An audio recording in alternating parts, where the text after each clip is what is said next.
Welcome back to the show, everybody. It's Wednesday. It's the upper tier. It's Pro Wrestling Weekly. Again, I'm joined by Sean Mack and Sean O. Back by demand. How are we, man? It's What been a demand? moment. It's been a moment. Demand. It's been a moment. Demand. There you go. We're There wanted. you go. There Not sure you about go. demand, but yeah, no, very good. I don't think I've been here since Mania, so this is kind of like our Raw podcast after Mania. Yeah, feels yeah. like it. Feels So good. like it. Comeback. Yeah. So good to see you both. Thank you, Niall, as always, for having me on. No problem. You're always both welcome, lads. So, folks, if you could subscribe to the channel, hit the bell notification button, and drop a like in the video, we'd really appreciate it. Roll Me is in. Big up, Roll Me. Hey, all. Hope you're well. We are spot on. And my brother from WrestleMania, Dino. Your boys love from D4 Dean. There D4 we go. Dean. D4 Dean. There That's tremendous. we go. So we have a packed show tonight anyway. We're going to go through Rebellion. Quick rundown through Rebellion. If you haven't checked out my interview last week with Bulletproof Steve Macklin as well, go check that out. Really fun talking to Steve and all. Also, we're going to do a Raw recap. We're going to talk about Backlash. We're going to be talking about this Heyman faction. Are we going to see more entrances into it? We're going to have a quick look at ESPN's release of what they perceive will be John Cena's schedule and get the boys' thoughts on that. And we're also going to be looking at Chris Van Vliet today released the 7 wrestlers theories, and we'll be getting the boys' thoughts on that. But we're not going to give them a preview on it because they have to think on the job for this one. Man, the mighty Reds, 20 times champions of England. There we go, Liverpool, absolutely. Right, so let's start. Let's start with Rebellion, and I have to say, I'm not going to start Rebellion. I'm going to start with getting the thoughts of both boys on WrestleMania because they haven't been on yet. Sean, kick us off. Your thoughts on WrestleMania 41? I don't know. I've got mixed feelings. It had its ups and its downs, like every pay-per-view does. I think I kind of agree with everyone for such a big match in John Cena's final WrestleMania match. It was such a flop. It was. It started off kind of strong and then just downhill from there, obviously, what the hell was Travis Scott doing there? There was no need for him. I think everyone was kind of waiting for Rocky's appearance, and of course we didn't get that. So I think everyone is a bit sad about that. Twitter had a few things to say about it. Me and Sean had a few things to say about it. We bitched for a while, and then we got over it eventually. Well, I have. I don't know about you. To paint the picture, there was so many billboards around Vegas with The Rock on it and all. Yeah. And then there was merchandise everywhere.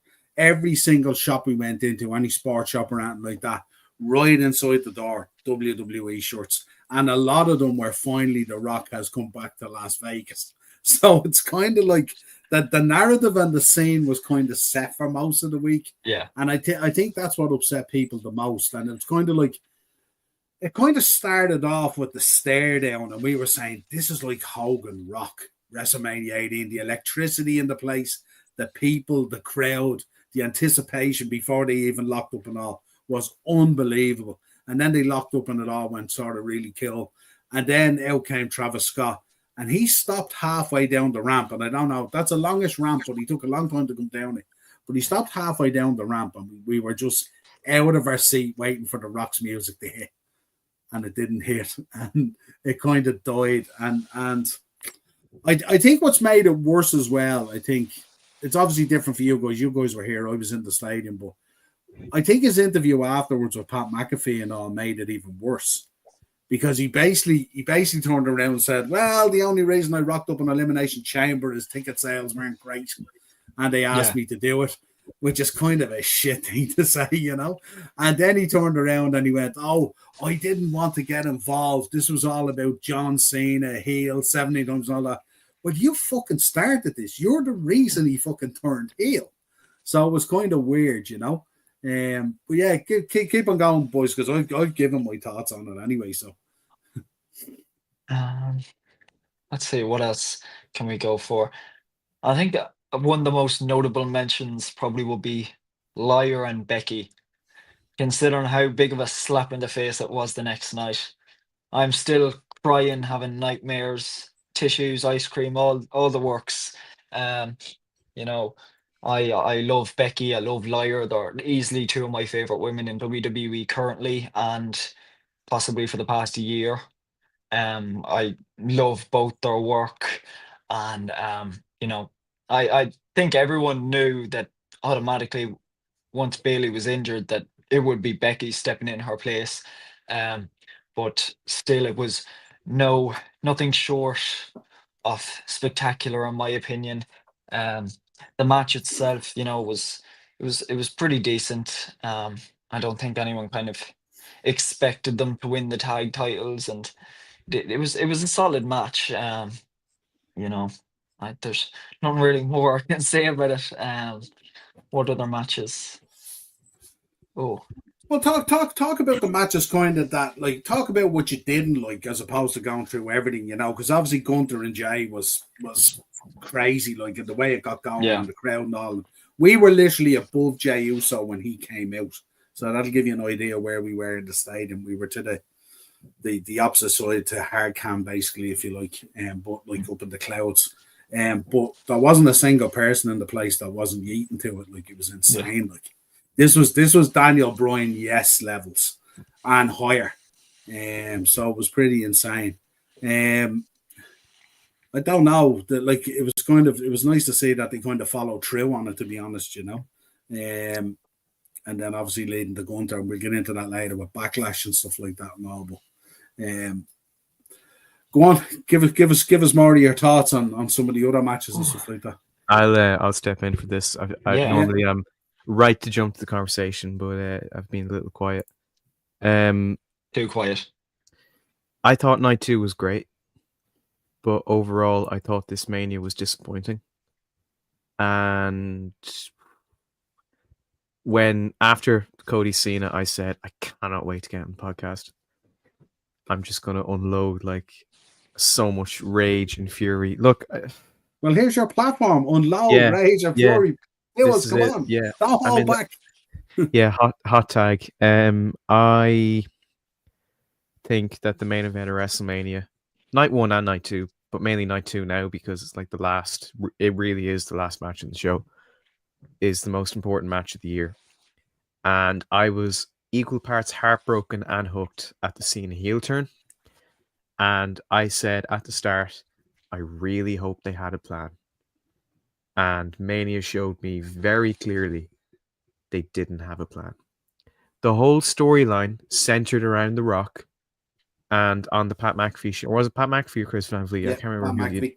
Yeah, McAfee. And he made it abundantly clear, biggest angle of the decade. Oh, I was never going to do Mania. Yeah, I was just going to ticket sales. So who do you send? Travis Scott, this gobshite who thinks he's Cactus Jack, built like the leg of my tripod that I'm not holding. Not only coming out during the match and like interfering in the match and being a direct cause for the finish of the main event of the biggest wrestling match of the year, of the biggest wrestling show of the year, not the biggest WWE show, the biggest wrestling show of the year, and crucially, the final WrestleMania match for John Cena. We are not going to remember him winning. Apparently. Yeah, apparently. And unfortunately, I feel in 10 years' time, we're going to remember more how he won 17 than the fact that he won 17. And that hurts because I wanted 17 for such a long time. I wanted it, and now I have it, and I feel empty. Travis Scott has absolutely no place. He had no place in this match. Well, he did. He comes out. He gets decked. Cody's like, oh, yeah, it's going to be great. And then Rock comes out. The issue is Travis Scott came out, and that was it. And I only realized how bad this was when we remember this time last year, Cody and Roman. Everyone coming out. Cena, Jey Uso, Solo Sikoa, The Rock, The Undertaker. Should have been Austin. And I find it funny. Stone Cold Steve Austin was more than willing to read an inflated attendance number and kill a girl on a quad. But then was like, would you be able to just stare at The Rock and maybe shove him or something? Absolutely not. No, you're asking too much. What are you doing? it just, I wanted Cena to get 17. I said it when he announced he was retiring. I want him to do this and this and this and this and this. But if I can just pick one, get him to win 17. And it just feels really underwhelming. I should be off the wall, over enthusiastic and completely overjoyed at Cena getting 17, but I'm not. Because the thing is, answer me this then: are they doing the right thing then? Are they doing the right thing? Because Cena's narrative at the moment is he wants to destroy wrestling. Yeah, people said ruin wrestling. Well, guys, he did say he was going to destroy. Yeah, you destroy wrestling by making a belt and being against the people, not by having a shite match that also happens to be your final match of the biggest show of the year. But you're clearly disgusted about this, and like you're a Cena fan, you're a lifer. So first of all, he's hit you with the heel turn, which has killed you, and now he's done this. Yeah, but it's not. Oh my god! Wrestling? Yeah, but it's not like when he turned heel, where I was equal parts devastated, but also really interested and excited to see where it went. I'm just annoyed, and I really hope Travis Scott has got to go. I think this run of matches, the match with Randy and the rest of his time, really needs to make up.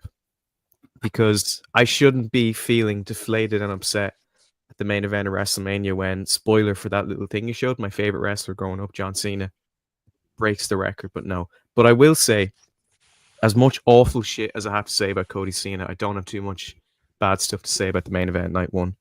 Night one, I think, was incredibly mediocre, just vanilla, not even vanilla, like sweet cream ice cream show, like just cream and milk. But that match elevated. I thought night 2 was far better than night 1 in terms of match quality. And I think Cena and Cody was in gear 2, thinking about going to 3, but it didn't get to 3. It stayed in 2, and I'm very disappointed. And I would love if Travis Scott just left. If he's to have a match, put him in there with a shooter like Braun Breaker, or even bring like Bradshaw back or something, or Bob put Holly. him in with Gunda. Bob Holly, yeah, just I don't know. New Jack, if he was still with us, and he's in the 2K game this year. So, do you know what I think has become slightly a problem, where they've created a crutch for their back? They're showing us too much now.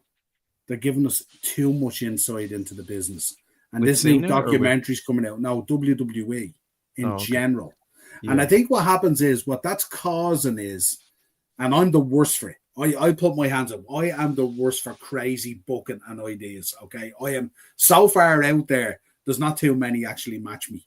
Okay, in the way my mind goes.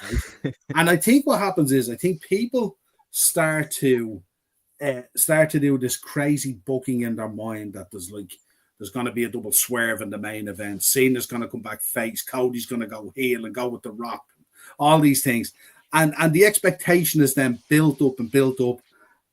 And you push that snowball off the top of the mountain. And by the time that snowball reaches the bottom of the mountain, you're nearly in a place that's nearly undeliverable. Now, I agree the Rock should have been there. And I agree that the Rock started it. And I understand that they want to play the crowd. They want to do all these things.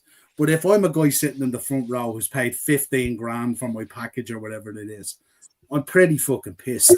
And I get it. It's different for a guy like me in the nosebleeds. And listen, my trip ain't cheap either. Everything is kind of relative. But I kind of get it in a way, you know what I mean? And I see the way they're trying to sell the narrative. And listen, we were pissed off we didn't get the Rock either.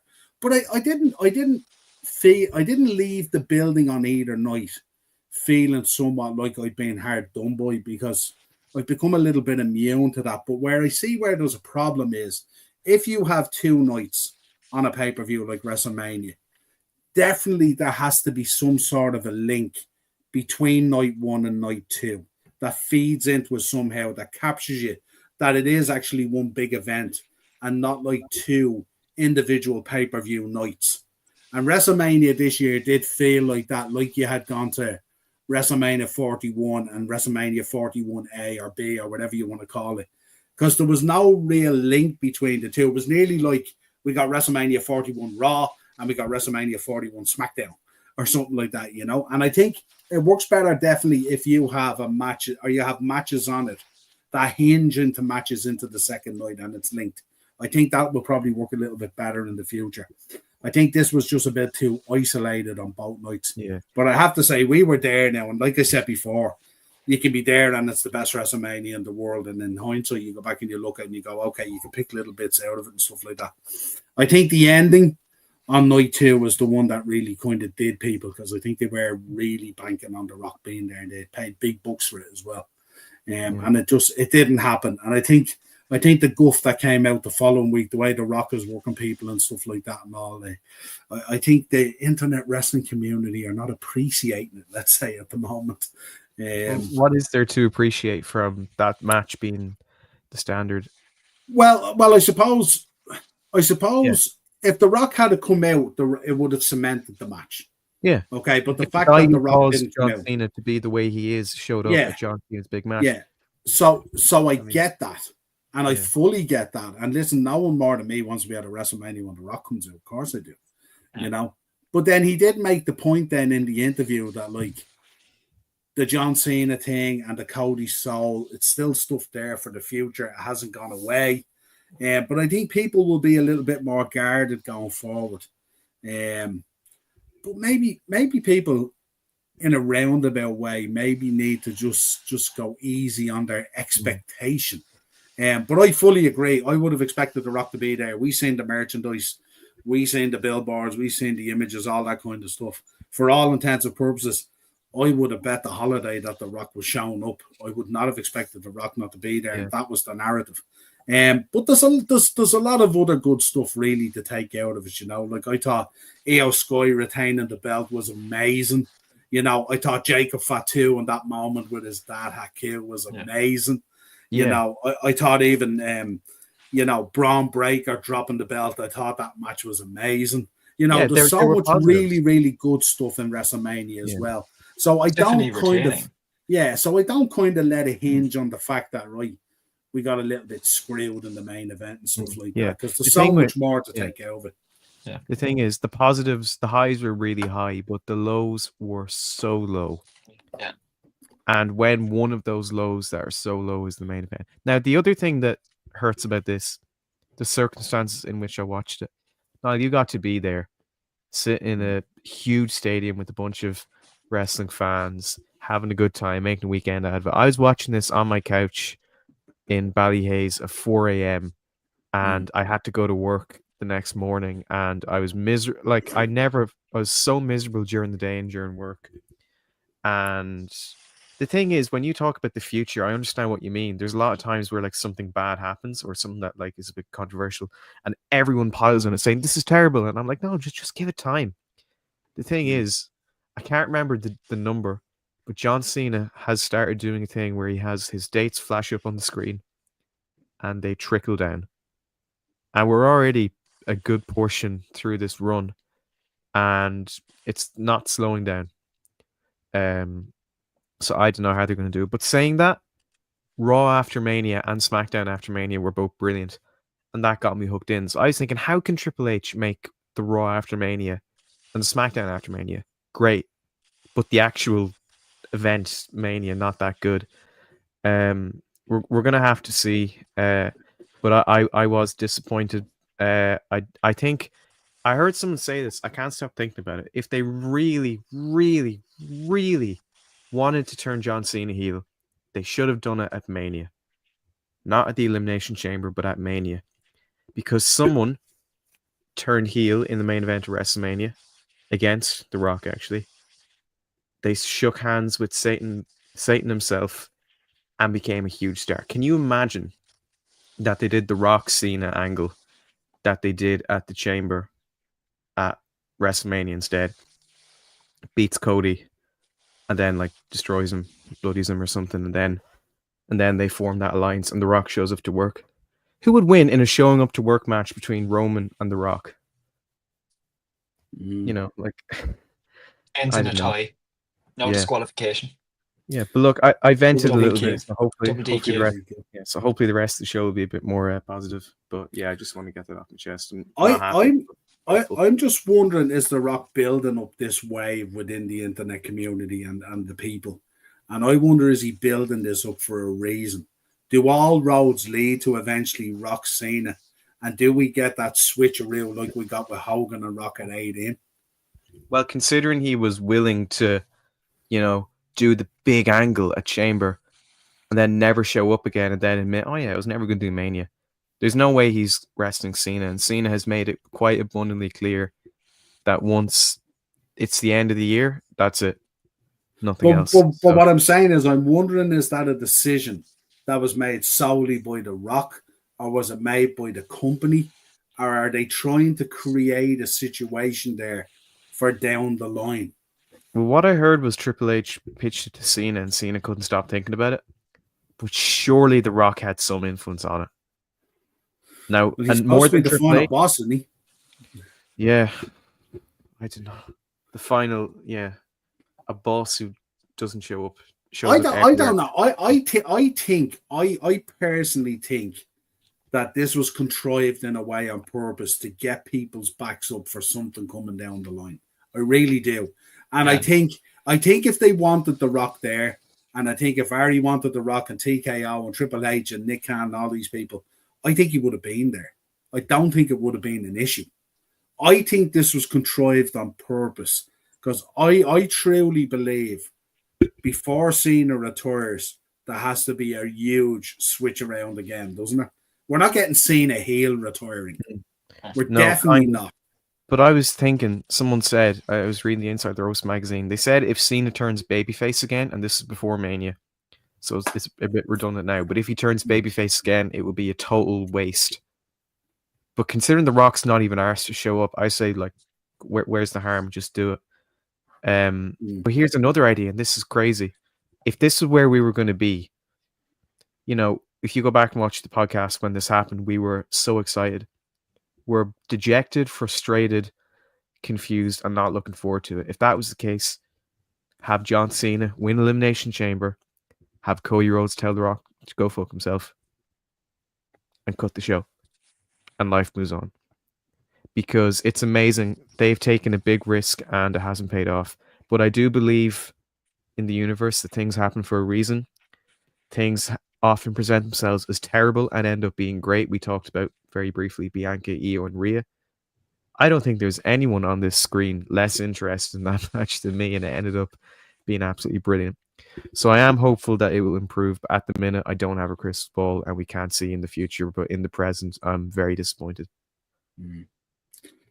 Yeah, and I think they're fully aware of that as well. And I think we'll just have to see how this all plays out. But I have a funny feeling in about 6 months' time we might look back at this and go, that's why, possibly. Yeah.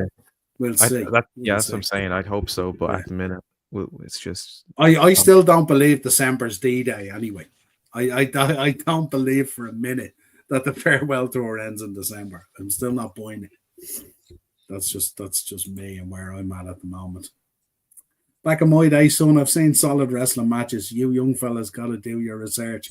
What you watch here, fella, is entertainment. Each to their own, I guess. What do you mean do research?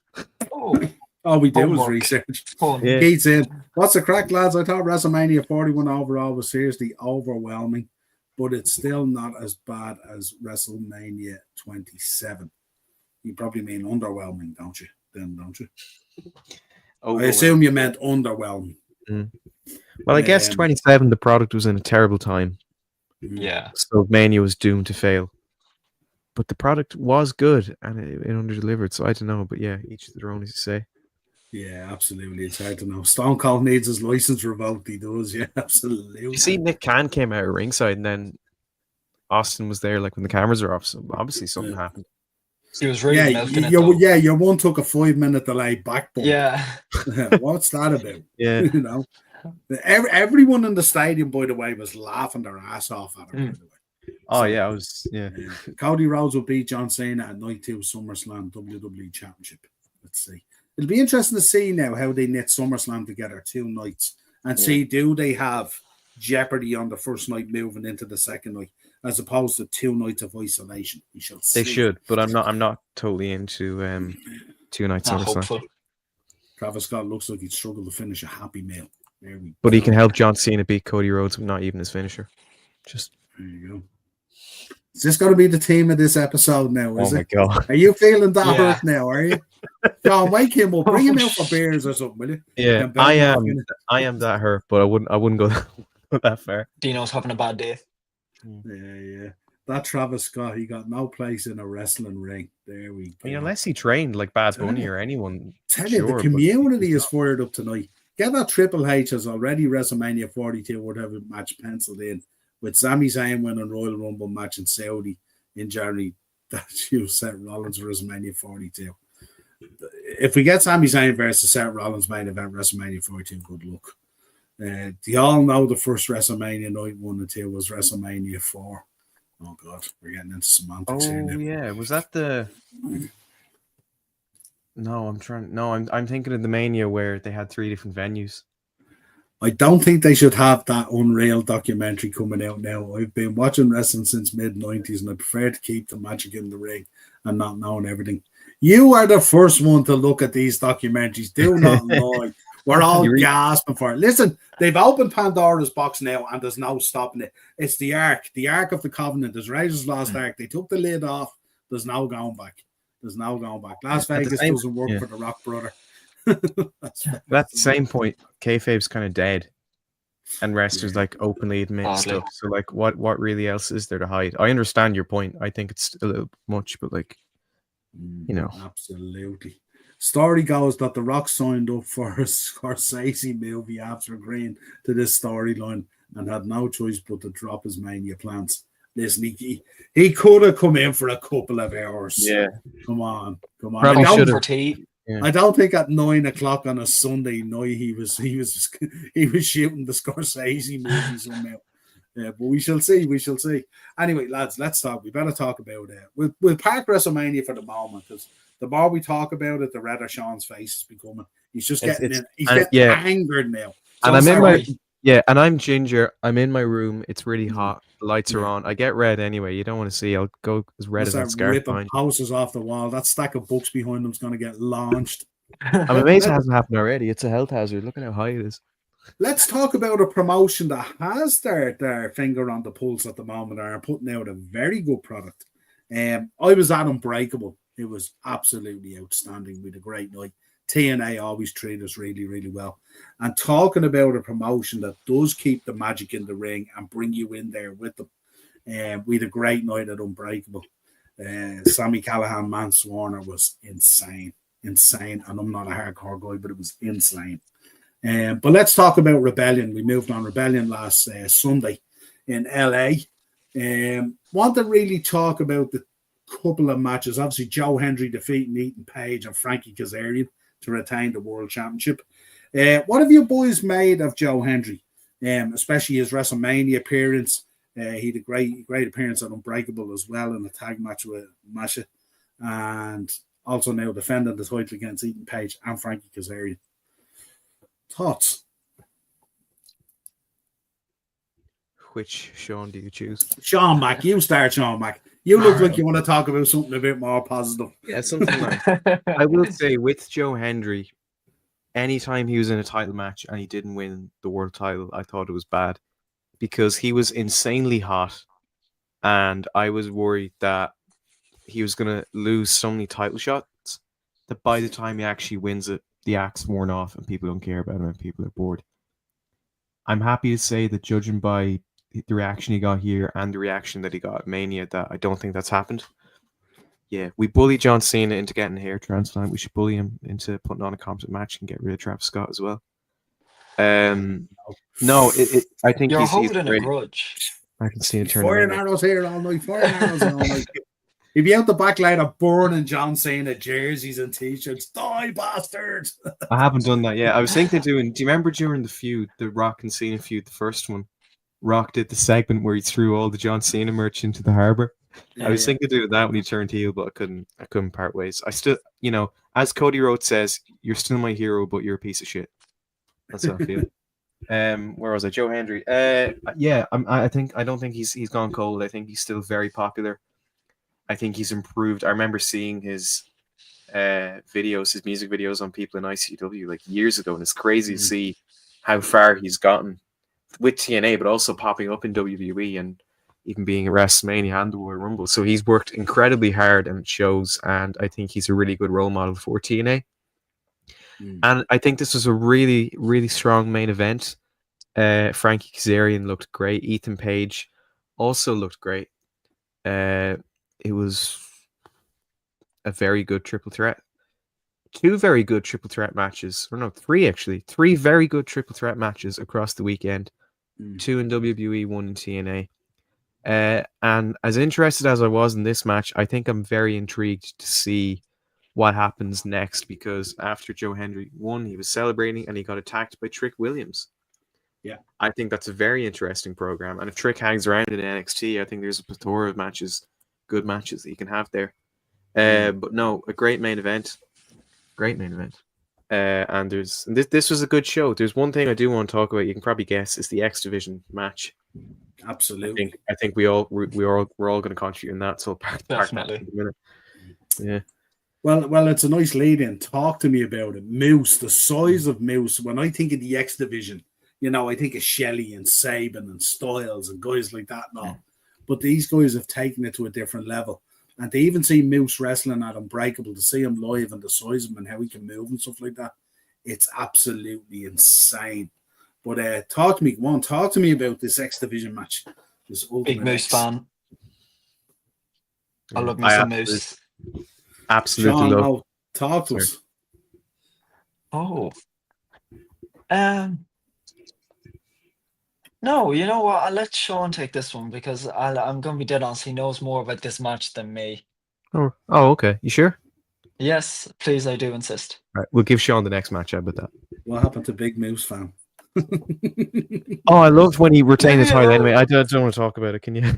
He's left the building. Look. Yeah, I will. Okay, so there's 2 gripes I have with this match, and both involve Leon Slater, not just the dive, and I will talk about that.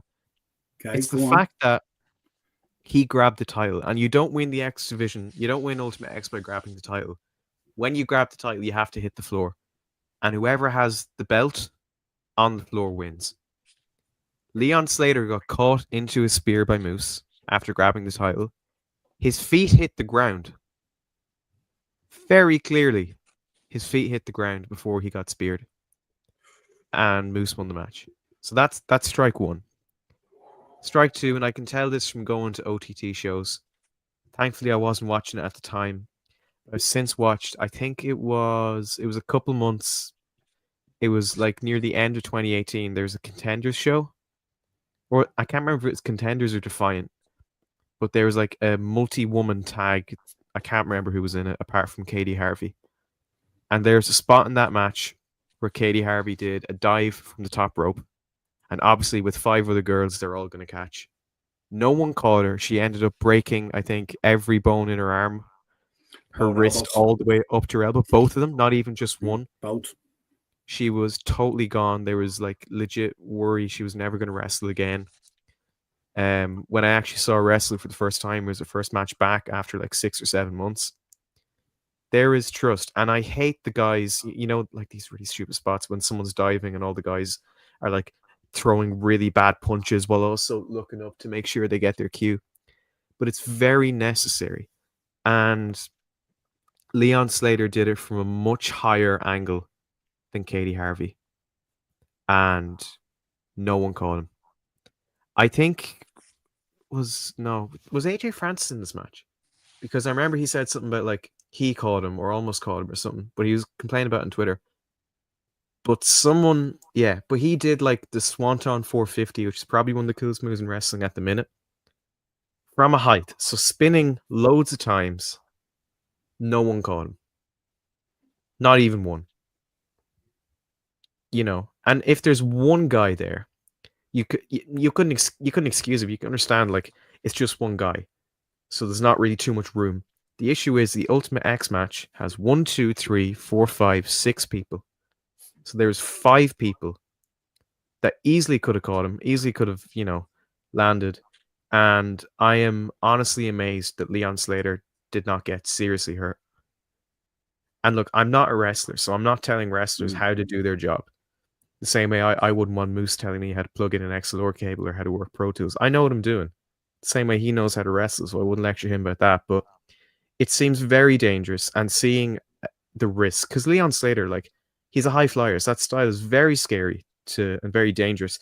Doing it from all the way up here, though, is even more dangerous. And I think it's really, really bad that not even one guy could catch him. But thankfully he was okay. So like he wasn't like Katie Harvey got seriously hurt. Thankfully Thankfully Leon Slater didn't get seriously injured. But just because it didn't happen that time doesn't mean it won't happen again. If he did that spot, or if anyone else did a dive and they didn't get caught, that doesn't mean they won't get injured. But saying that, the Ultimate X match, I feel TNA were so desperate in the early days to market themselves as different to WWE. So they churned out loads of match stipulations. Very few of them stuck. One of the few that stuck was Ultimate X. Yeah. And the match continues to be so much fun. Everyone worked really well here. Again, with Leon Slater, very annoyed that he clearly hit the ground, clearly won the match, and they didn't ring the bell and they gave the bell to Moose. But that's a small thing. But no, good match, and I'm glad that Leon Slater is okay. Yep. So let's talk about the international champion, Bulletproof Steve Macklin, defeating Eric Young.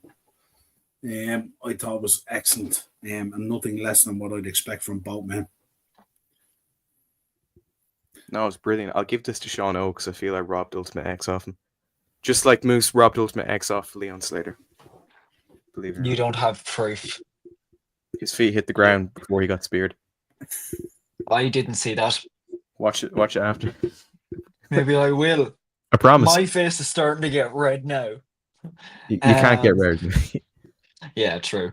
Talking about the international title, you look at both men, and easily there are two men that have already, with such a short time in TNA, a few years maybe under their belt in TNA, both have easily cemented their name in TNA history. They're both powerhouses. They know what they're doing in the ring. They have great ring awareness and just great chemistry overall, and you can see that really shows in the ring, you know. Well, Young is kind of a TNA lifer, you know. He's been there since the day, not nearly since the Team Canada days, but they're both friends as well. They're best friends as well. Yeah, which is interesting. So they know everything about each other. But it was interesting talking to Steve Macklin last week and what his plans are for the belt and everything and all. He wants to defend it everywhere. So certainly he should be one that maybe Joe and OTT should be looking out for to bring to these waters to defend that TNA International Championship. That would be fantastic. Mike Santana defeating Mustafa Ali. False count anywhere. Sean, Mac? Brilliant. I think these two are absolutely great. And I actually ended up, something I haven't done for a very long time, I watched the Go Home Impact for this show. So I got to see the Alcohol Anonymous, I think that's what was a party house segment that Mike Santana did. I think he's a... Sorry, I'm just reading this. There's no way. You think Lars Ulrich personally met with... Here's the thing. Sorry, I hate to cut off, but this annoys me. James Hetfield said he has never heard of Hulk Hogan. And Hulk Hogan has a tendency to lie. Here's another one. Speaking of SummerSlam, it came up a while ago. SummerSlam, I can't remember what year it was, 84 or whatever, was in Wembley.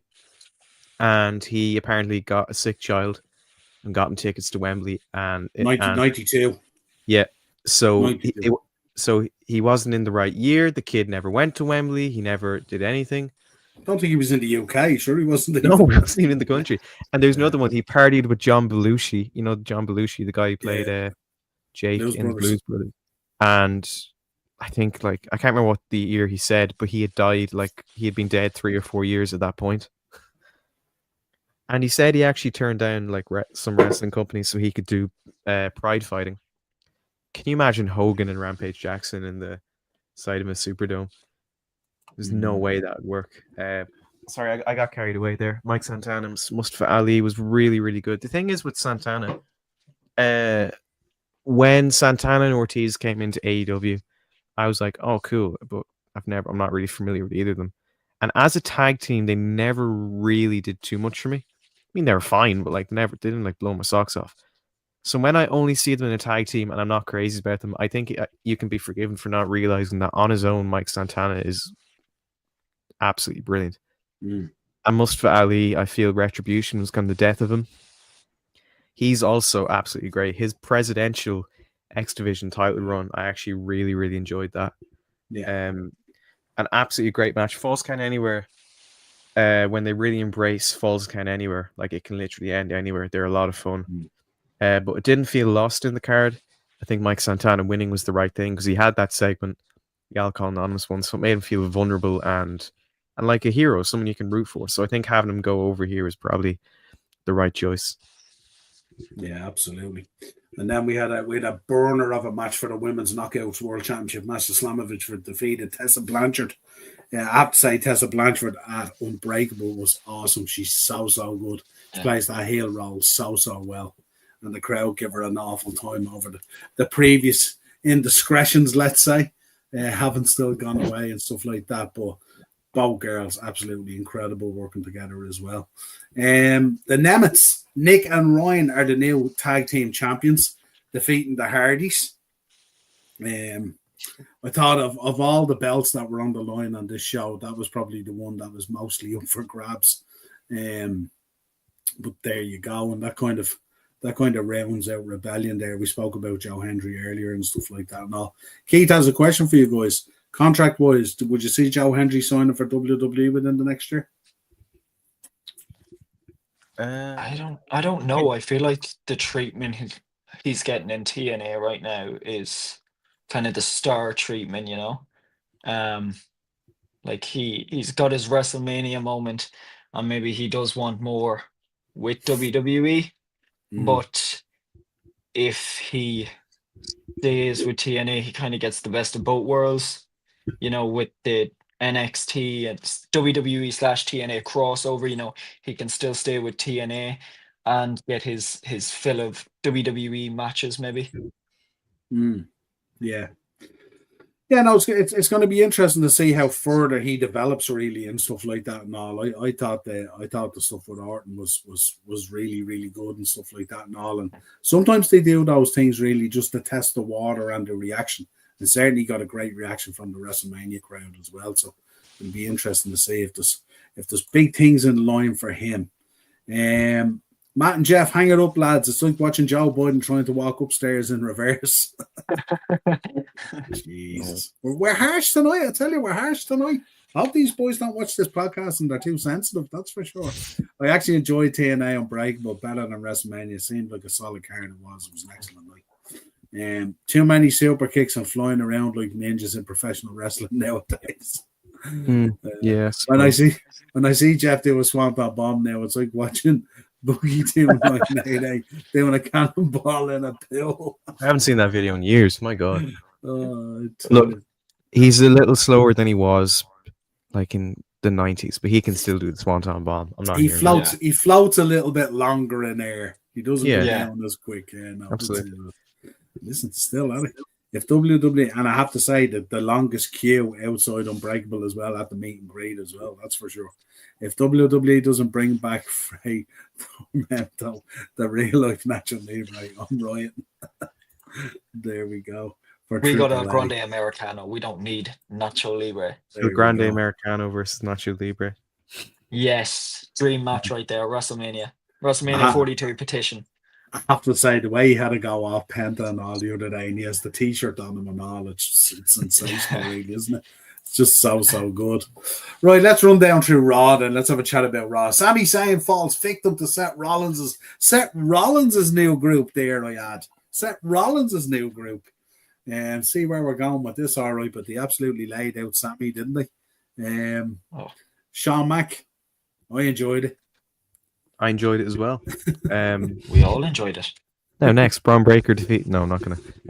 It was a really I'm into this new group. I will say, I'm not sure if Seth's laughing and dancing in general, Seth freaking Rollins, is really blends with the edge and the serious edge that Braun Breaker and Paul Heyman bring to the table. But I like how he's kind of. Yeah, in 1983, and he died in Let me check what year he died. I'll find out for you. But look, I'll keep going. This is a good segment. Sami Zayn just standing up, not because like Seth has done anything for him particularly bad. Just like, I'm your friend, and what you're doing is wrong and stupid. So I really like this segment. I think Braun Breaker. I always said, he doesn't need a manager or a group, because when you do that, yeah, because Hulk Hogan went back, got in a time machine with Marty McFly and Doc Brown, and went back 4 years before Belushi died. You know what? And then I've tweaked this. I reckon the chat knows you're fired up. Yeah, They're shit's trying getting a to bit fire personal him now. more, aren't they? They're just Yeah. poking him now with that Mountie, that he cattle partied, prod, yeah, that he partied taser. with John Belushi, and then he woke up. Uh-oh. It was all a dream, Jack. He was Anyway, on the moon with Neil Armstrong. Yeah, and then Little I said Penny. he woke up in his own bed. It was all a dream. Anyway, yeah, I like this new group. I think I said about Braun Breaker in the past, I don't know about giving him a manager, because sometimes I feel when someone is given a manager, it's kind of WWE's way of saying they have a weakness. Hopefully, we can kind of cover that up a little bit if we have a manager. And I do think Braun Breaker, he's good. He's pretty good on the mic. He's an absolutely electric in ring. He's got great presence, good character. But and if they add one more person, I could kind of see this becoming maybe a little bit like Evolution. I saw someone pitch that John Cena could join this. So a new Evolution, you have Seth Rollins as Triple H, Braun Breaker as the Batista, John Cena as the Ric Flair, and Paul Heyman as the Tea Maker or something. I don't know. So who's Randy Orton then? Tea Maker with Paul Heyman. I don't know. We are going to talk about it. Who we think possibly would join. Yeah, so but I'm interested to see where it goes. And Sammy standing up really makes him a lot more courageous and hardy, and somebody you can get behind. Because a villain is only as good as the bad guy that he goes up against. So. Dean, I was saying, sorry, Ryan Nemeth have any kind of call from me is such a disrespect to wrestling. The guy is Ellsworth Gilbert levels, and that's being disrespectful to both of them. Be careful, Dino. He might sue you. I agree with this. Tell you. These boys are fired up tonight. Look, Sammy got laid out like a spliff. He did get laid out like a spliff. Yeah. Look, I don't see Ryan Nemeth doing the G1, but he's not that bad. Come on. He's not that great, but he's not like awful. Like, he can do the fundamentals pretty well, so that's all he needs. Hating on Sammy is blasphemy. Yeah, no, you can't hate Sami Zayn. He's the best. And as I say, good villain is only as good as the. I do love to see him get slapped up though. It is a pet passion. He sells so well. That's where he's like Spike Dudley. I love him, but I only ever want to see him get destroyed. Yeah. It's looking like they will be putting Stephanie Vacour up on the main roster pretty soon. I think the girls are down. I think the girls are doing an outstanding job. Yeah, absolutely. I heard somewhere that Stephanie and Julia are now permanent though. That's if it's the case, that's awesome. That's awesome. And Roxanne. Yeah, and Roxanne as well. Yeah. And especially with Stephanie. I mean, she only got the belts recently, so great picks too in the three of them. Yeah, but they really. It's a real warning shot as well to the women's division up there, isn't it? That there's so much talent just rocking in behind, yeah. And the way those three girls have come up onto that Raw roster just seamlessly, it's like they've been there. Stephanie just looks $1,000,000, just looks the part. So Braun laid out Sammy via referee stoppage. Rhea Ripley defeating Roxanne Perez via disqualification. Thoughts, Shauno? To be honest, at this point, I'm just confused. We don't know what way this storyline's going. At the end of WrestleMania, kind of looked like it was leaning towards Io and Rhea, and then the Raw after Mania, we're kind of getting back to Io and Rhea, with Rhea saying, I'm still coming for my title, and now all of a sudden we have not one but three people in the mix. 4 people in the mix, including Rhea. We've got Roxanne Perez, Julia, Stephanie Baker, and Rhea herself. So currently there's 4 people coming for EO's title. So which one will come out on top? I guess we'll find out, you know? Yeah, absolutely. But outstanding. Jey Uso, Logan Paul. How do you feeling about this, Sean Mack? I saw a very unfortunate thing on Twitter where someone took the infamous Baron Corbin Sami Zayn video package from the COVID era, where WWE made it to be the match that no one asked for. The irritating force meets the unlikable object, and someone edited Jey Uso and Logan Paul footage respectively in those. Look, and it was seamless too. yeah, like if I didn't know better, I'd swear that was on Raw, even though I stayed up for it. The thing with Jey Uso, I feel I didn't want him to beat Gunther, but I just said, just let him have this, because we can just move on.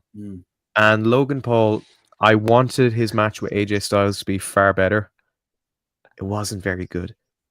No. So you have the world champion who is very popular with the crowd, but in ring still hasn't quite captured a lot of people. And you have a guy who is very good in ring, but I don't think anyone likes as a wrestler or as a person. So it's a bit of a hard dynamic.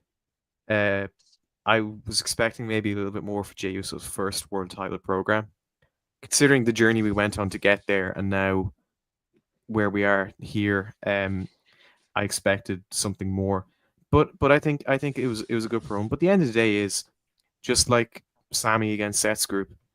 A good villain is only as good as the good hero. Everyone likes Jey Uso, everyone likes Logan Paul. So, and then we're kind of back to business as usual here with the Judgment Day. War Raiders defeating Finn Balor and JD McDonough. JD looks great actually now. Yeah, he's back. Looks like he's put on a little bit of size as well, which is good. A little bit, yeah. Welcome back, JD. Glad to see you're okay. Anyway, back to reality. You're putting over the War Raiders with Finn.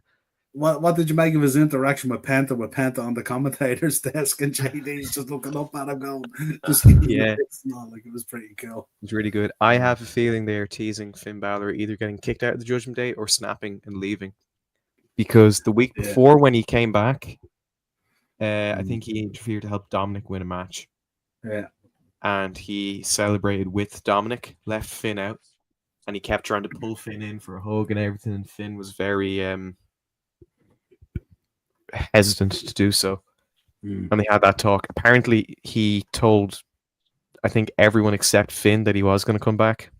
But he's like, oh, I texted Dominic. He's like, no, you don't text Dominic. You tell me. So I don't know, but great to see JD back. I think it's a testament to him that the fact that he got an injury as severe as he did, he's only gone like 2-3 months or something. Is absolutely insane. Yeah, it's mad. And then there's talk at the moment we're about to lose Liv Morgan, aren't we? She's about to go off and do something huge in Hollywood or something like that, something massive anyway, and stuff like that. So it'll be interesting to see how that plays out. She put on an absolutely stellar performance in the Chucky live action show.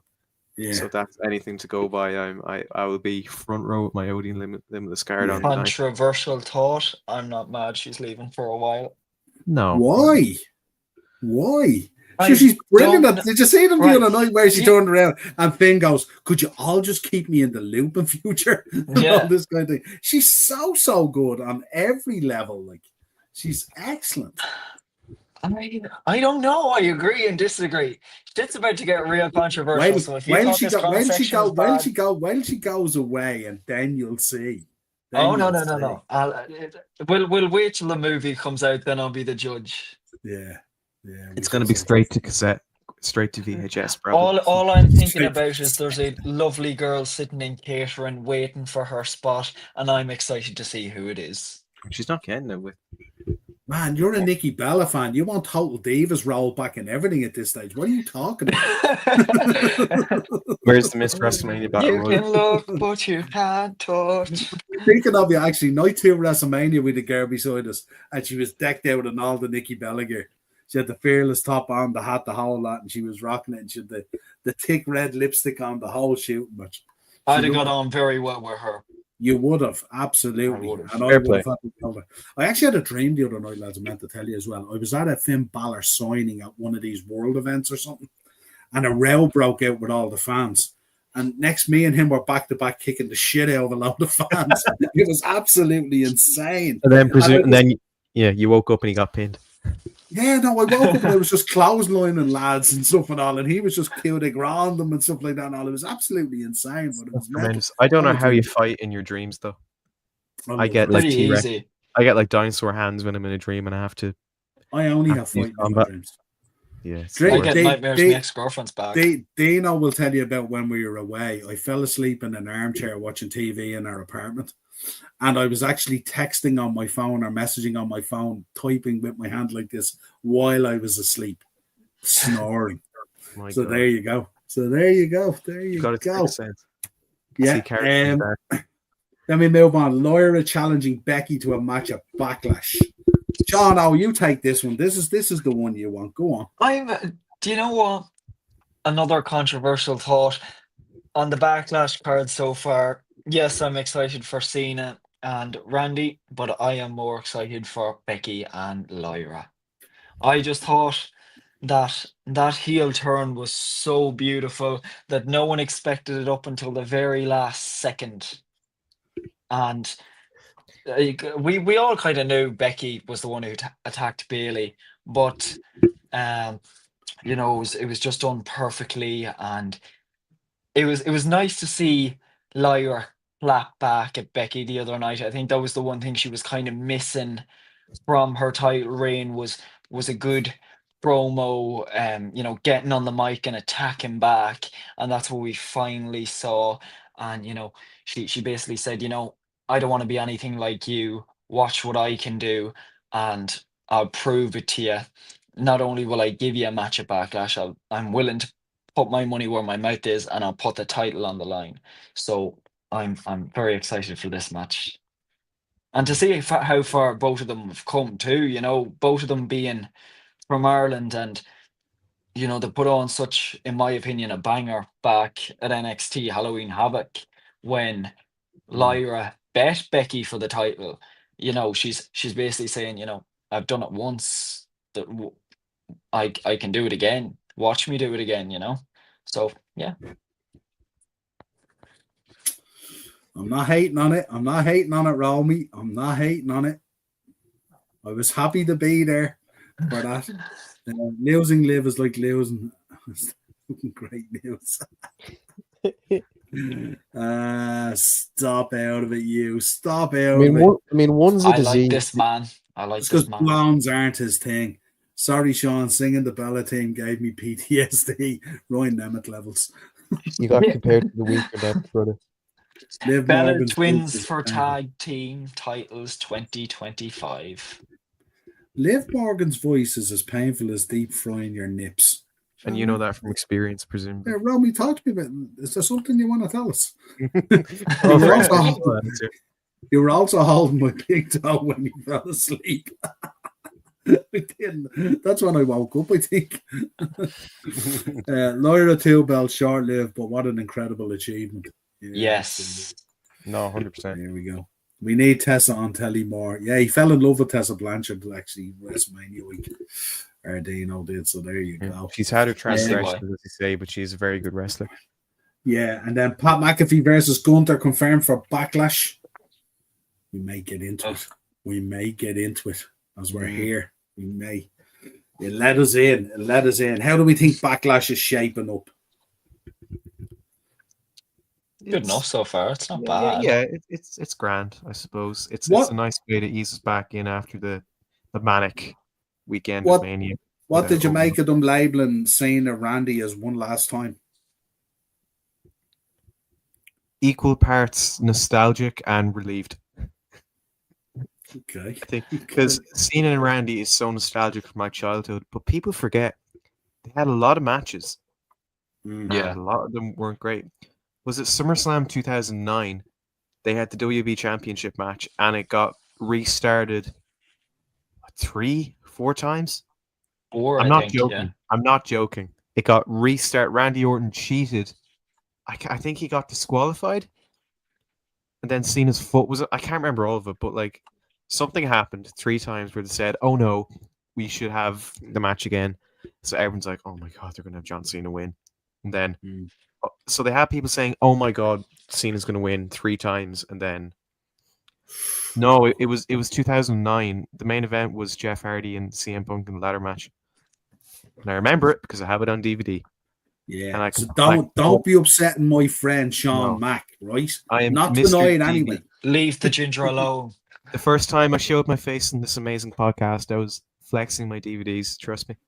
Collector's Corner. Collector's Corner, Collector's man, what Corner. nostalgia. But yeah, I think it'll be good. But I will say, Cena really needs to step up because him being the world champion on his retirement tour, matches and performances, the standard of what he turned into Cody is not gonna cut it for me. So hopefully it's a bit better. But I will say, I can't remember what, I think, was it like 2007? Cena and Orton had a match.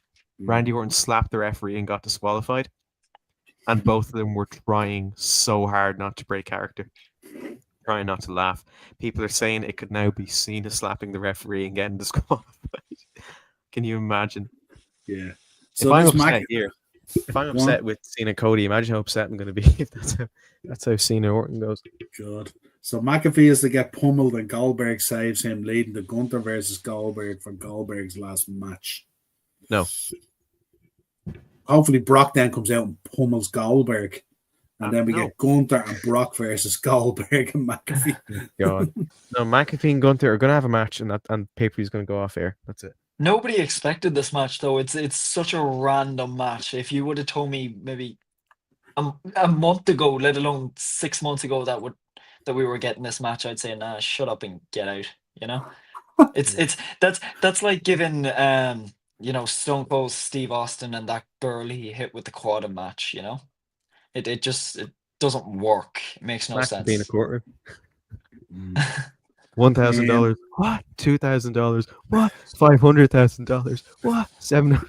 Yeah. McAfee's just itching to get away from the commentator's desk, isn't he? Yeah. Yeah. He so wants to be inside the ropes. People forget how good he is in ring. But then again, I said the same thing about Logan Paul, and that match wasn't great. So hopefully this is better. But I think Gunther is going to demolish him. He's going to eat him like Bruce Bogtrotter eats a chocolate cake. It's not going to be a pretty sight. But it legitimizes Gunther, and most importantly, it makes McAfee look like feel like more of a hero, because I think people are a bit sour on him now. I think the innocence of McAfee is gone as a commentator. So if he can have a really good match with Gunther, I think that could pull some people back in his favor. But we'll have to see. I wonder, does Cole get involved? I mean, Michael Cole. Do you want to know what Michael Cole has that Gunther hasn't? Lots of bubble wrap and an amateur wrestling helmet. Yeah, but you want to know that's two. You want to know the third thing? Go on.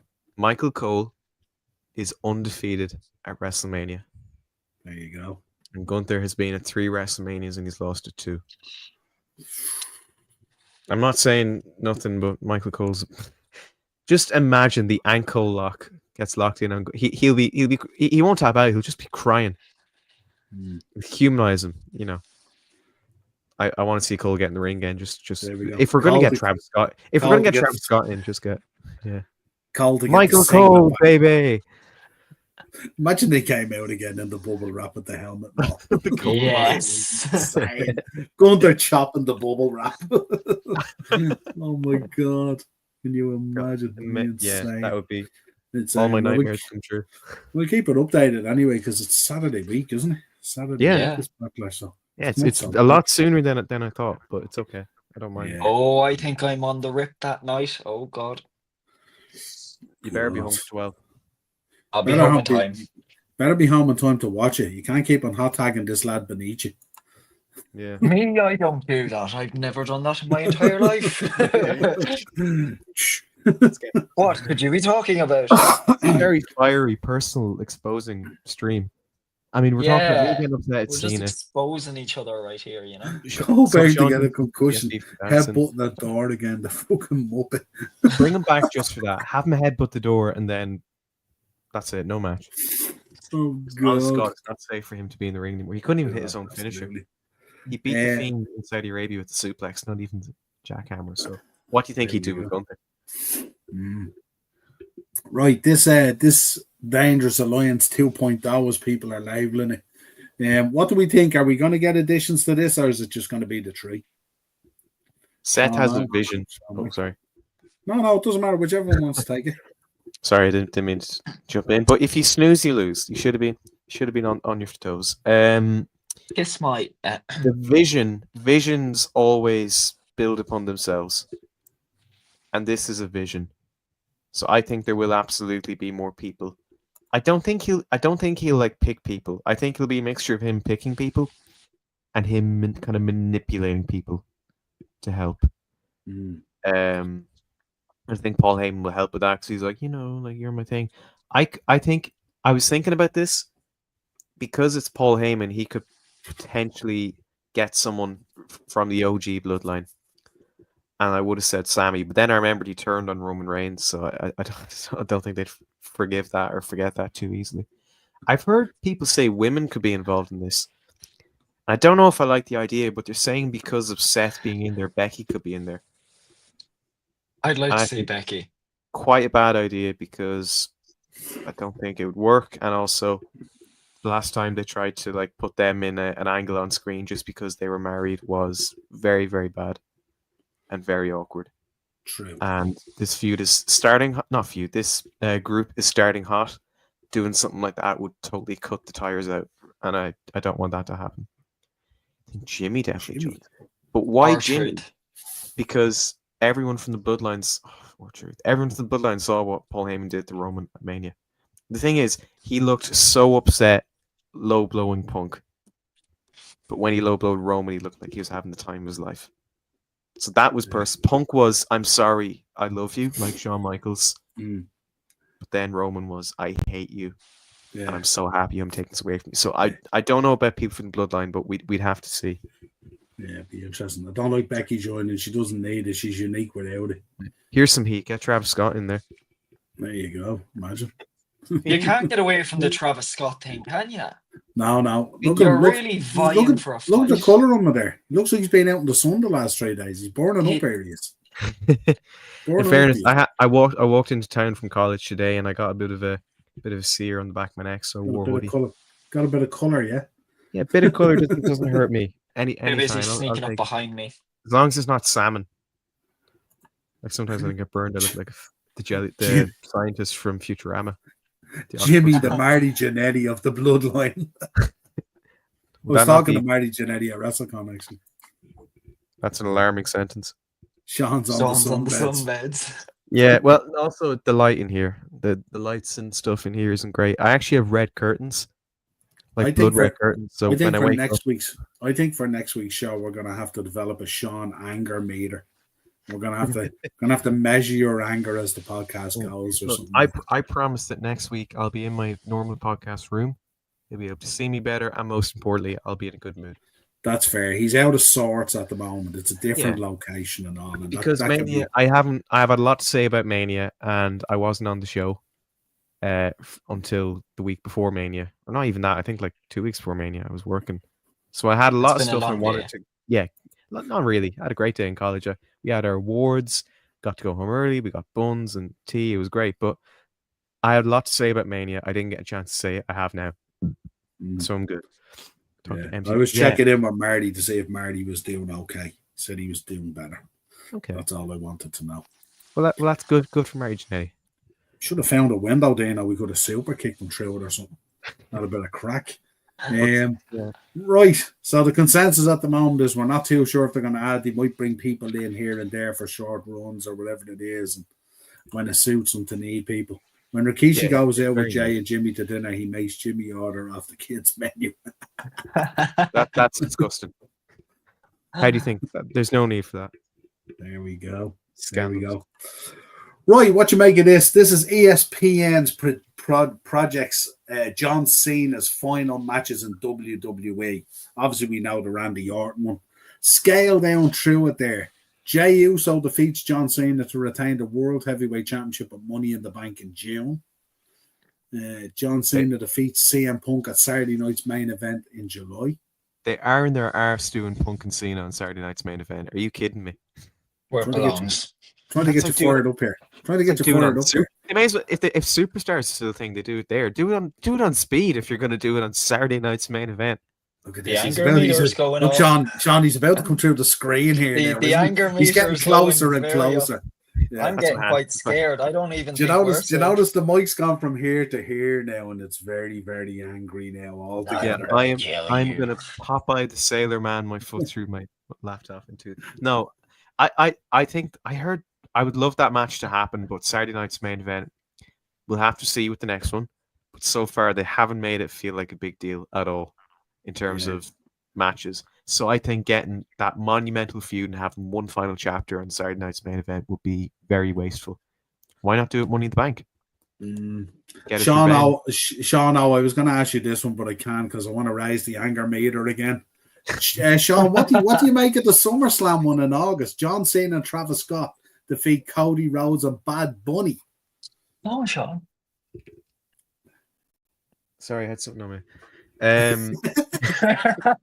Look, Bad Bunny trained and was great. If Travis Scott trained, which I think he has been doing, and not trained to take bumps, trained to do moves, I think that would be great. I don't know. I would just rather Travis Scott not be in this at all, and not because like I'm not a fan of his music or he's a bit of a dick. Like he has no purpose. He adds nothing to the equation.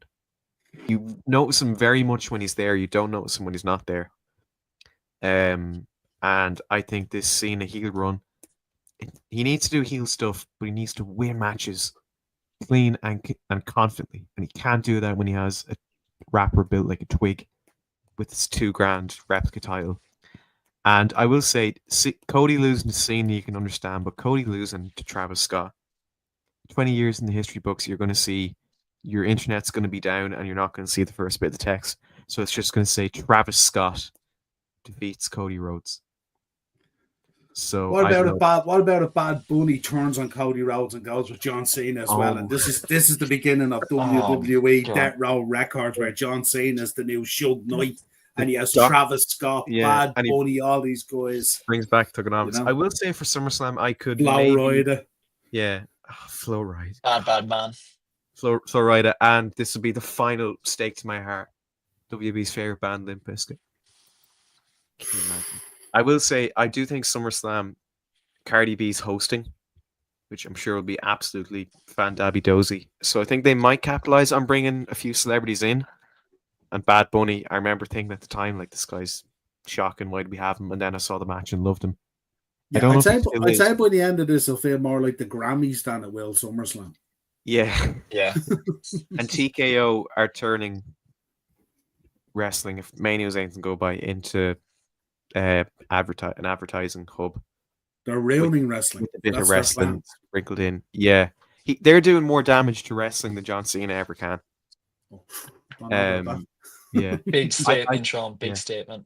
You need a big match with Cena at SummerSlam, because SummerSlam's, again, one of the big four. They're doing it 2 nights. They wouldn't be doing it 2 nights if it wasn't a big deal or if they had something planned. Yeah. The less Travis Scott, the better. I'd love Bad Bunny. Cody Rhodes is going to have to come back at some point. I think taking some time off, which he's doing now, is probably the best thing he can do. But yeah.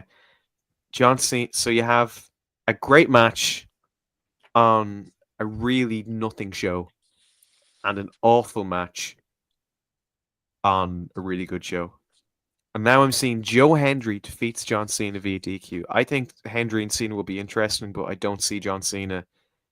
Yeah, that's probably. I wouldn't be doing that. I tell you that. I don't think John Cena is going to go outside of WWE. As cool as that would be, and as much as my fantasy booker brain would love to see him pop up, just imagine him coming in the Impact Zone and talk about how like moronic and degrading this tiny gym hall is and all this. Like, but I don't see him going outside WWE. Yeah, so the more I rate down this, the more I'm wondering how many edibles did this ESPN guy take to compile this list, actually, because this is kind of like, this is Niall Hogan out there levels, like Hulk Hogan. Yeah, I can see why I called Hogan. Yeah, absolutely, yeah. And the thing with Crown Jewel, and I only remember this now, and I'm not going to say it annoyed me, but the thing they're doing now with Crown Jewel is rings. A little ring that you wear, and then as soon as you land home, you throw in the bin, you never wear it again. So my feeling is if they do Oh, Cena, Rollins and Roman, Cena Rollins and Roman, it's not going to be for the belt. It's going to be for the crown jewel ring. Yeah, because they're back there again, then, aren't they, for the Rumble? Yeah. Yeah. Literally And I 2 think- months later. And I think they're saying that ring shite is going to be a thing at crown jewel every time they go over to give it some identity. Now, see this last one. Cody Rhodes defeats John Cena to become undisputed champion at Saturday night's main event in December. Why are we making Saturday night's main event a thing? Where like the world title can change. Where John Cena retiring on Saturday night's main event. I couldn't think of anything more depressing. Maybe Anderson Silva retiring in the UFC Apex during COVID. Well, that's why. Well, see, that's why I really, when I look at this list, I don't believe December's a thing. I just don't believe it. I'd be very surprised if we don't see John Cena in New Orleans. I'd be very surprised. Sadly, I would be, because as I said, he's getting older. He's getting a lot more film roles, a lot more extracurricular stuff, and he's getting not much more time for WWE. And as much as I love him, I think he is past his best in ring. So at best, he can show up and do a promo, and it's going to be very awkward now when he's a nice guy after saying "You did this to me, and I'm a human being," and all this. And I hate kids, especially this one in the front row. And like, oh, how dare this kid give me the finger? I raised your kids better than your dad did, and all this. Don't forget this on full screen. This is your Travis Scott hate spilling over into John Cena. Sean, what do you think? This is like he's lying there now like Shawn Michaels. He just needs the belt draped over him there. Yeah. I'm lying over, but I've had pins and needles and cramps in my foot. I'm sitting up in the bed. This is that Rene Dupree look from his podcast, isn't he? The way he's just lying across the bed there. Don't give a shit. Wrestling's done me dirty. I gave it 20 years of my life. It's done me dirty now. Fuck you, kind of thing. And like this close to the camera. Truman Show levels here. Truman Show. Never Who's had a camera in out my head. Case I don't see you. Good afternoon, good evening. Brilliant. Brilliant. Truman Show. Travis Scott can be Lil Kim. That wrong, absolutely.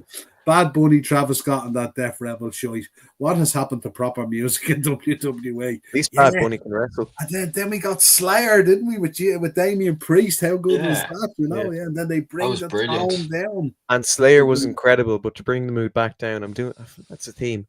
Apparently, Def Rebel are now going to be, I don't know if you heard this, going to be composing music for the UFC for the fighters to walk out for. So I think they're kind of cutting back on fighters using like that was like Triple H going, there you go, lads. Yeah. I think you need a bit of this, Dana. Yeah, and Dustin Poirier is retiring this year, so imagine he comes out to something Def Rebel. Wouldn't that just be sticking?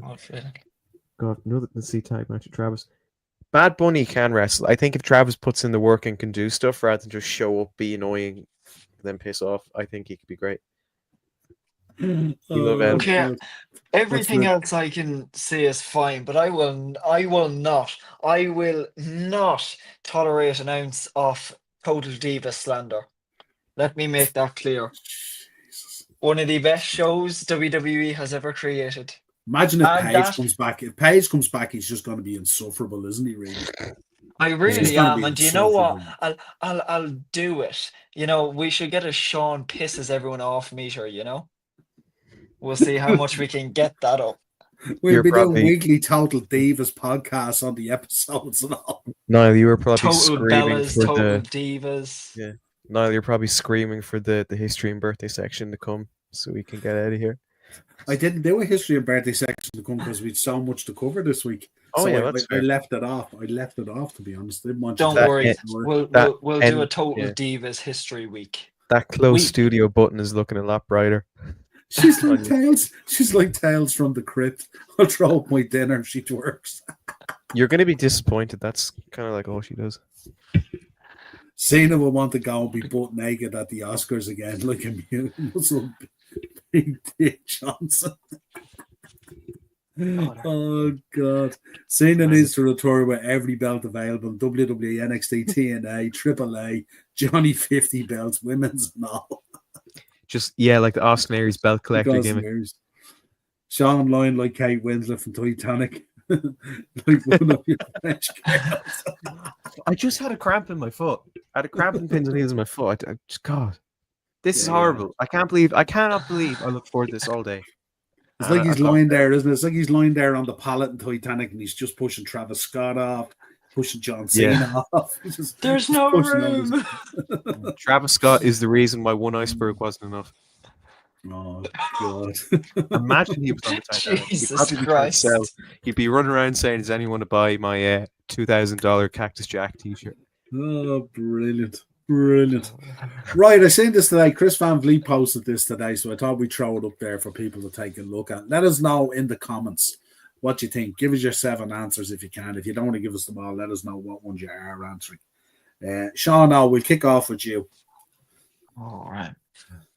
Let's see. Right. So number 1, we got the one that made you fall in love with wrestling. Nikki Bella. Oh. I swear to God. Do you know what? This podcast is over. Yeah. I don't mind if bad- he comes up anywhere else, but like, All right, so the way we're going to Right. do this is, Sean, you can't answer a diva to any of these questions.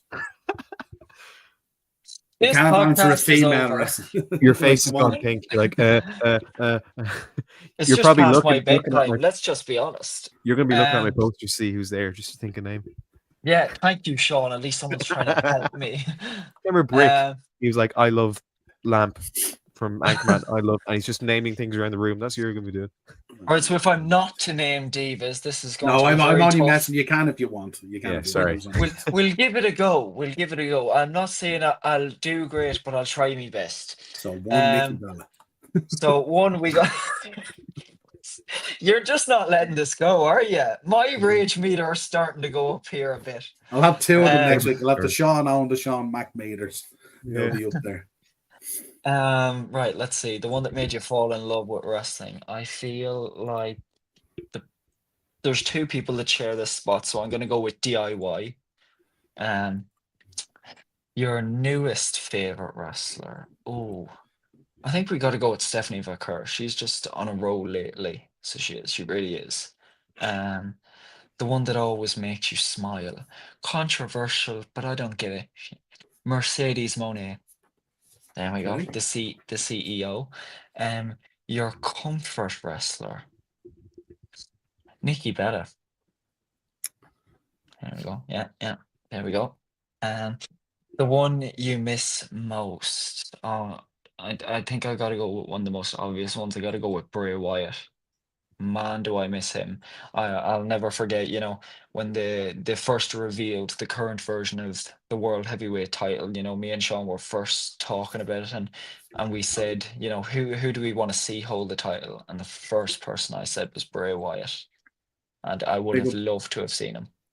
Big up, Zach. Thanks for joining us. The one you protect with your whole life. Ooh. Travis Scott. Oh, so this one, No. if I say blank is terrible, you get very annoyed. You're like, "No, how dare you?" Da da da. So who would that be? That could be No. any female wrestler on the roster, really. Couldn't it? Yeah, really cool. Jackie Dana. The one you protect with your whole life. Oh. Can I say the same one twice, or do I You have to be? can. You can. Yeah, it's not exclusive. Or you can Actually, say do you know whatever what? you want. I gotta say Tony Storm for the one you protect. So we know the only reason you watch Total Divas is to watch Refrigerator Jax and her big cup. Jesus. Shots So fired. now how do you chat's plead? turning on me. Guilty. 100%. That only whole spot will never die, will it?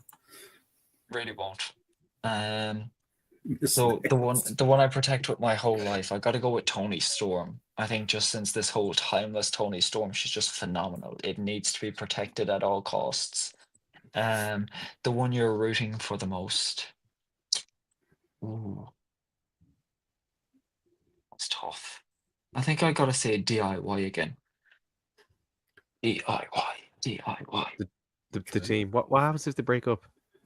What did you? And he I has meant to to ask do- you as well. What did you make of Beardless Champa Weird. taking an old leaf out of his FTR buddies look? No. Oh, It just looks weird. I don't recognize the man. It's like if Paul Heyman had hair, you know? You just You're wouldn't not, know him. you're not on your own there, Romy, that's for sure. Dino's in 1, Bret Hart, 2, Penta, 3, CM Punk, 4, Bret Hart, 5, Eddie. Good shout. I was thinking that as well. 6, Rhea, and Oh my 7, god. Cody Rhodes. There we go. 7, Johnny Gargano and Frankie Kazarian, my guys. There you go. He's a big Frankie fan. There you go. There we go. Right, Sean Mack, run down yours then. Okay. One made me fall in love. Obviously, will be John Cena. My newest. I don't know if newest favorite means like someone who's new that I like, or someone that I only discovered recently that I like. It'd probably be something recent, wouldn't it? Because it's your newest favorite wrestler. Because Yeah. obviously you hate John Cena now. So I still have his gear. My newest favorite. It's very hard, actually. Very, very. I'd say. I'm trying to think outside of WWE just to try and broaden my horizons. I like Steve Macklin a lot. I think he's been great. The one that always makes me smile, I would say CM Punk. okay. My comfort wrestler. God, that's a hard one. Oh, Scott. You are pushing my buttons. I would. Yeah, I feel comfort when he's not on the screen. I would say my comfort, someone that I watch like to feel better. Shouldn't be, but I'd say like Sandman or someone. Just that entrance is Zach Gowen. He's great. The one I miss most, I would say, that's really hard. I'll give you 2 because the first one I miss, I'd say would be Bray Wyatt. And I loved Bray Wyatt. He was never like my favorite of all time, but the fact he did such good work near the end of his life and he left and he passed away so tragically and so suddenly really hit a nerve. The other one I was going to say is Mike Awesome. And the reason I say other is because he was well before my time. I only discovered him like a decade and a bit after he passed away. But my God. I think like, wrestlers who are bigger in weight or in size doing agile moves nowadays, you think, oh, that's cool. But like everyone does it. Mike Awesome was born in the wrong generation. He was 6'6" doing dives, springboard attacks, splashes, everything. And I really can't believe that neither him nor Masato Tanaka got signed up by WWE after their match with One Night Stand. And the fact that was his last match and they absolutely went to town and then more was crazy. The one I'd protect with my whole life, and this is one that I probably wouldn't have said up until a couple of years ago, and I'm going to get laughed, but Sean said Nikki Bella, so I'm willing to die on this hill. David Arquette. And the reason I say David Arquette is because I watched his film You Cannot Kill David Arquette, where he trains to become a wrestler and get in, try to make up to the fans that were annoyed he won the WCW title, and also to kind of just understand why people were upset at him. And even when I'd heard that he video call, I got a cameo from his 16th birthday. I think he did it in his car, and he did it like he gave us his number at WrestleCon. We were chatting to him. Hit me up. I'd say, David Arquette. And the reason I say David Arquette is because I watched his documentary. I had no idea that his career and his life had kind of fallen the way it did when he got involved in wrestling. And when you see that the WCW title thing was not his fault, he did everything in his power to try and make sure it didn't happen. And the other thing, this really sold it for me. I don't think people know this, but when he took all the money that he made from his WCW appearances and he gave it to the families of Brian Pillman and Owen Hart. Yeah. And then he was the last person who had to apologize for the WCW fiasco. And he came back. He loved the craft. He had a couple of he could do really good Hurricane Rana. When you watch that movie, you can see just the stuff he did. And he's the only man in history that I know who shot on Nick Gage. And also, I like his movies as well, but him as a wrestler. And Ready to Rumble, I will die on this hill. is absolutely incredible. It is a cinematic masterpiece, not too dissimilar to The Godfather, Citizen Kane. You're kind of dying on a whole range of Yeah, hills this I week, like aren't David you, really? Arquette. I'll put it there. And the one I'm rooting for most, and this is probably again kind of obscure. There's this guy floating around on TikTok. He's been in GCW. I think he was most recently on the Joey Janela Clusterfuck Battle Royal. His name's Tommy Invincible. Yes. I'm sure some of you have seen him. Now, I'll be nice, he is performing to very, always keeps his chin up. I used to love Ellsworth. I will say about Tommy Invincible, he always has an incredible attitude. He works for smaller crowds, smaller indies with maybe like 30, 40 people, and always has the same enthusiasm. And all of his comments, there's like one saying, "Oh, that's in front of 30 people." And he said, if I got the chance, I'd wrestle for one person. So he has a great attitude, and I really hope he goes far. Because he's pretty good in ring, but also just like saying only wrestling for small people, high-fiving kids, being as energetic. Like he was no more energetic in the Hammerstein Ballroom than he was in a gym hall in Ohio or wherever he was. So he's not. Because David Arquette, breeze, Sean, yeah. do you feel that breeze coming through the room there? A breeze, a bloody storm. Kenny's on David the Arquette had a Sean real Mac belt. anger meter. Yeah. But Travis Scott was not from Hollywood. Yeah, And he didn't shoot on Nick Gage. Keith in one, death in a match. Taker, 2, Braun Breaker, 3, Paul Heyman, 4, Undertaker, your comfort wrestler, 5, Owen Hart, good shout already, great shout, 6, CM Punk, the one you'd protect your whole life, and 7, Stephanie McCourt. Keith, you're obsessed with Stephanie McCourt. You can tell by your comments. Who Solid isn't? list, good shout. Right, who am I going to put in here? The one that made you fall in love with wrestling, probably Hogan or Macho Man. Your newest favorite wrestler, probably Braun Baker or Jacob Fatu. The one that always makes you smile, Dominic Mysterio. Always makes me smile. Your comfort wrestler, always CM Punk. The one you missed the most. The one I missed the most. Eddie Guerrero, probably. Eddie Guerrero. He was outstanding. The one you protect with your whole life. Macho Man. Macho Man. Wouldn't have a word. Macho Man or Warrior. Wouldn't have a word said about them. The Warrior? I'm Warrior, yeah. They're all dying that hill too, don't worry. Yeah, the one you're rooting for the most. Braun Breaker, I'd say. Can Braun Breaker, Jacob Fatu. Probably the ones I'm rooting for the most. So that would be my a very solid list, I think, from us on screen and from the chat. Yeah, absolutely. It was nice and wholesome. That improved the mood. Be happy to hear. Him winning the title was AEW levels. Who, David Arquette? Yeah. Do you want to know a fun fact? You know who actually pitched him to win the WCW title? Tony Schiavone. Yeah. Tommy Invincible, never seen him. Never seen him. He's a good dude. I wish him nothing but the best. I would love to see Ellsworth and Arquette try to follow the duvet with their chin when money is on Ellsworth. God. I don't understand that. Like, how do you even... I don't understand the science behind doing that. This chat is just unhinged tonight. I miss Sparkplug Holly Man. Hello, I'm back in the 90s. Like a dry face. Rash Holly or... No. Sparkplug. No, Sparkplug. Bob. And Shivani is an AEW now. Enough said. Yeah. David Arquette never got his vengeance. That rounds that out well. That's all I have for you guys this week, as if that's not enough. Sorry. Chat was absolutely electric. The anger meter was electric.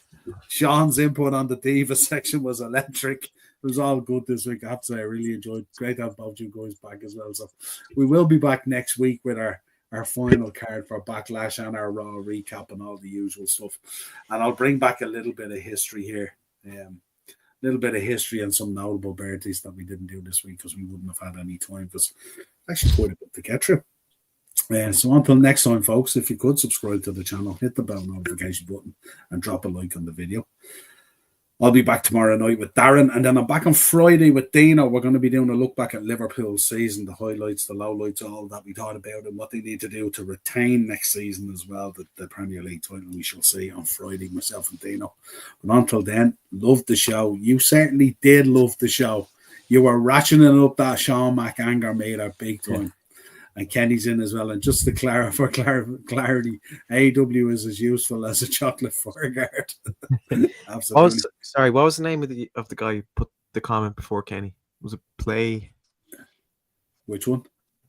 He was just before Kenny. But I'm saying, I want you to invite. Yeah, no, Shadow Play. Yeah. I want him. Yeah, Romy, sorry. I want him to come on next week and in real time fold a bed sheet with his chin. And we can put this to bed because he's disrespecting the not so great name of James Ellsworth, but the absolutely great name David Arquette. You know, he came on. Bed. You know, he dropped a comment a few weeks ago as well that he's come around to Limp Bizkit. There is hope. Yeah, there you go. Yeah. So there you go. He can get out of the shed now. We'll let him in the house. Great show, lads. Absolutely, Dino. Good to see you. It really was my way or the highway. I'll do a blindfold. Yeah, go. There we go. So we shall see. Yeah, we will be back next week with the new chinless challenges.